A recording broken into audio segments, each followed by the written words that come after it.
From people answer. Yeah. Okay. Miss Salwa.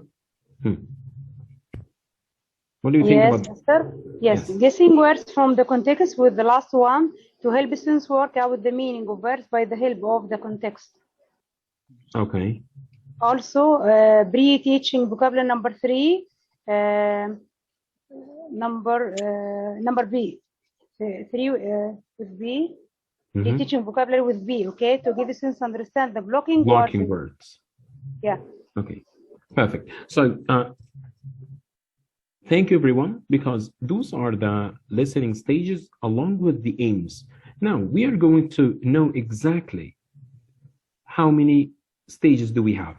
Okay, before we start here, when we speak about listening or reading receptive skills, we have 3 stages for each, or they are the same actually.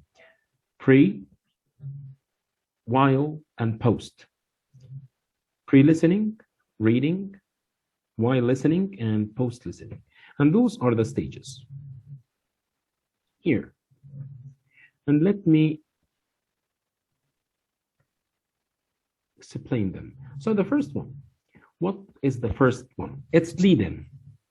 Why it's important? Just to make your students interested in the topic of the lesson. The topic of the lesson. Okay, how you can make a lead-in? Is it difficult to make a lead-in? No, it's too easy. You just can bring a picture, a video. You can ask a question sometimes. Okay, what about number 2? Context setting. This one is, going deeper in the lesson.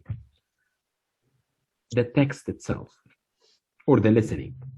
So what's the difference between lead-in and this one? Context setting, what's the difference? What is the difference? Yes, okay.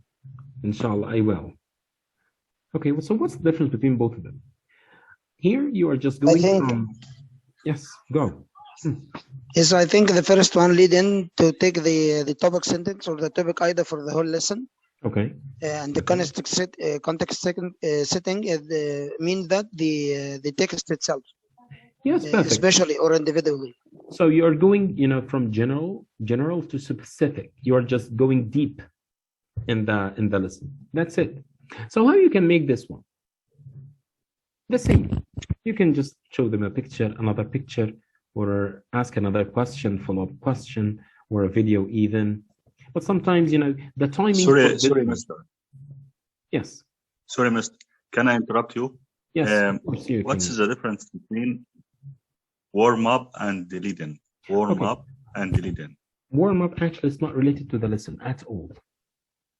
So, for example, if I'm in a class right now, so I can tell my students or ask my students, how are you?